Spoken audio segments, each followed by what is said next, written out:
Welcome back class 8 students. I am your English grammar digital mentor and I am back again with a new chapter which is chapter number 23, comprehension. So open your books and pick up your pens and let's get started.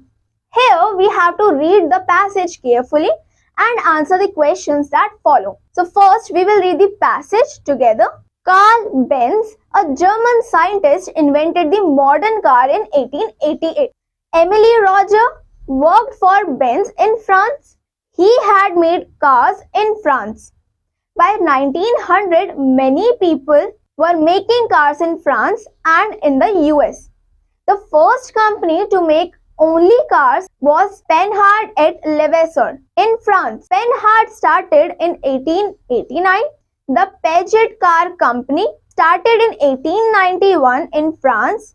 In the US, Frank and Charles Duryea started the Duryea Motor Wagon Company in 1893. It was the first US car company. By 1902, Ransom E. Olds started the Olds Motor Vehicle Company. A year later, Henry Ford started Ford Motor Company. It produced the Cadillac. All these early modern cars burned gasoline in France and Britain in 1911. Then they opened a factory in Denmark in 1923.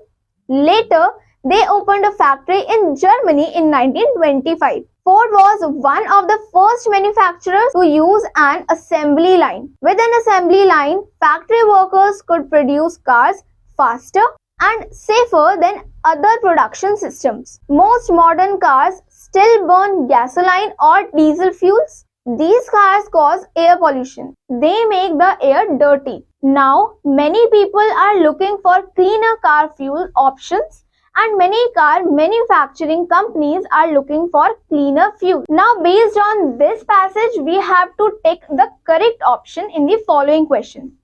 Let's see the first one. Which company first built any car? So we have four options: Benz, Ford, Duryea and Panhard et Levasseur. So the fourth option of this question is correct. So we will take fourth option. Similarly, the second question is, when did the Peugeot car company started? Here also we are given four options. So the Peugeot car company started in 1891, which is option D. So we will take option number D. In the similar manner, you have to do rest of the two parts by yourself. Let's move on to the next passage.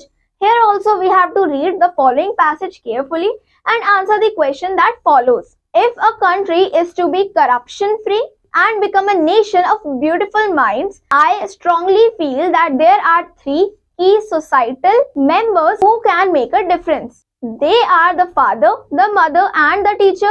These golden words are remembered by the people of the country as they mourn the death of Dr. APJ Abdul Kalam, the great scientist and former president of India. Throughout his lifetime, he had been an inspiration for the students who are the aspirants of great India. And these ignited minds, illuminated by the character and influence of this great soul, will keep spreading the light of their wisdom and virtues across the world.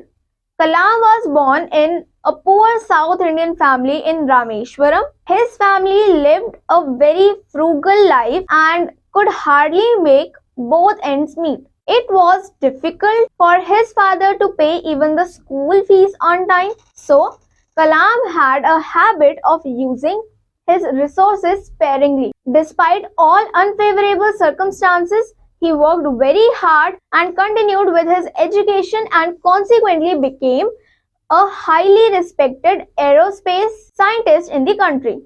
His journey to success was not an easy affair. India's missile man also had some failure stories. He had narrowly missed his dream of becoming a fighter pilot as he ranked 9th in the list and there were only 8 positions in IAF. Also, when he was pursuing aerospace engineering in Madras Institute of Technology, his dean was dissatisfied with the lack of progress that he exhibited in a project. It is another fact that he later accomplished it within the deadline of 3 days and impressed the dean. Abdul Kalam received honorary doctorates from 40 universities. The government of India awarded him the Padma Bhushan in 1981 and the Padma Vibhushan in 1990 for his work with ISRO and DRDO and as a scientist advisor to the government. The government also awarded him the highest civilian award, Bharat Ratna, for his contribution to the missile program in 1997. Kalam's message for the youth was that they should have the courage to think differently, to travel the unexplored path, discover the impossible and to overcome their problems and succeed. Above all, they should work towards achieving excellence was his most important lesson for the youth of the country. He didn't believe in doing out advice about the things he didn't do himself. It is said that amidst his tight schedule, Kalam found time to put pen to paper almost every day. His urge for excellence and fear of intellectual stagnation always provoked him to stretch his schedule beyond the daily routine. When Kalam was president, a reporter who was interviewing him was referring him as Your Excellency. The Kalam cut him short, saying, "Call me Kalam." This is the key to Kalam's personality. He was modest to the core. This great philosopher and scientist who spread the message of spirituality, inspiration and hard work in the company passed away due to a cardiac arrest while he was delivering a lecture on creating a livable planet Earth at the Indian Institute of Management in Shillong on the 27th of July 2015. Now, based on this passage, we have to write T for true and a capital F for false statement. First statement is Abdul Kalam was second president of India. So here this statement is not true. So we will write a capital F in the given box. Similarly, second statement is Abdul Kalam was an inspiration for the children and the youth. So this statement is correct. We will write a capital T for this statement. In a similar manner, using the above passage, you have to do rest of the parts by yourself. Let's move on to the next passage. Here also we have to read the following passage carefully and answer the questions that follow.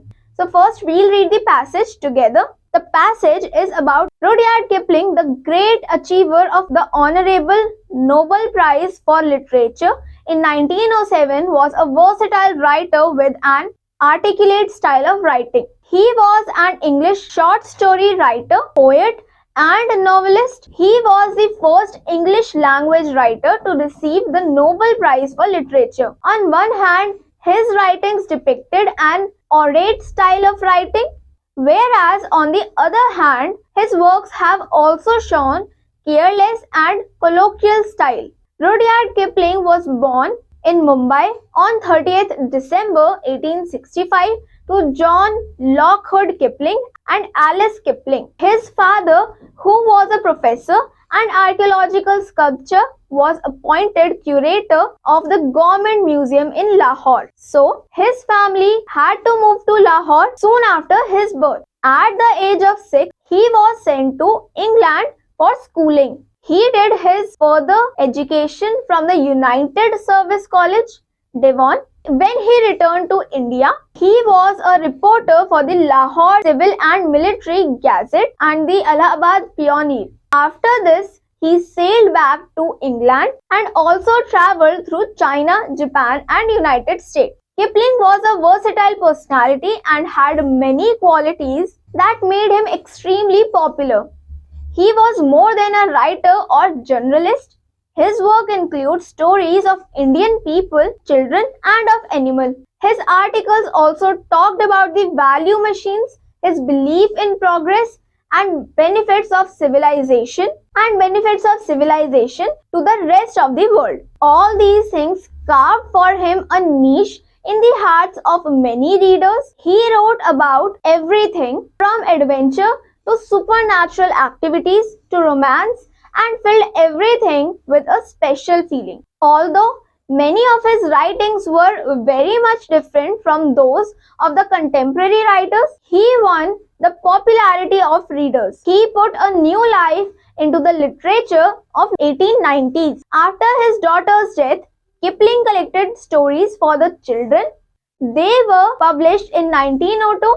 This was the year when he gained highest popularity. Till the decade of 20th century, he was at the height of popularity. One critic described Kipling as a versatile and a luminous narrative gift. Henry James, the well-known writer, once said, Kipling strikes me personally as the most complete man of genius that I have ever known. In 1936, when Kipling was 70, he underwent a surgery, a few days after which he died. Now, based on this passage, we have to take the correct option. The first question is Rudyard Kipling had won Nobel Prize for. So, we have four options: literature, physics, peace, or chemistry. So, the correct option is option A, which is literature. We'll put a tick against it. Next question is Rudyard Kipling was born in Dubai, Mumbai, Delhi, or London. So, he was born in Mumbai, which is option B. So, we'll put a tick on it. In the similar manner, you have to use the given passage to do the rest of the question by yourself. Let's move on to the next question. In this question, we have to read the following poem carefully and answer the questions that follows. So, first we will write the poem. You are who? The landowner or the scarecrow? You wear his shirt. You hold his bow. You wear his pants. You are who? The landowner or the scarecrow? You do his job. Scare the crow, scare the birds and other animals too. You are who? The landowner or the scarecrow? You are a look-alike, a simian twin. Who knows? Is your owner hiding behind you? I walk too early. No intention to spoil or steal, but you naughty dare scare me too. You are who? The landowner or the scarecrow?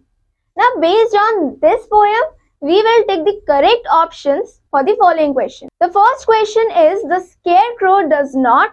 We have four options: scare the crow. Second option is scare birds. Third option is dig the land. And fourth option is none. So the scarecrow does not dig the land, which is option number C. So we will put a tick in the box. Next question is the scarecrow wears the shirt of the landowner, wears the pant of the landowner.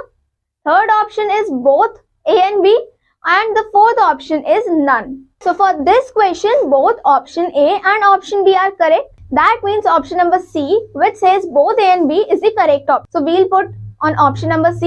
In the similar manner, you have to use the poem to do rest of the two questions by yourself. With that, we come to an end of this chapter. I hope you understood and enjoyed the chapter very well. We'll meet in a new class with a new chapter. Till then, take care.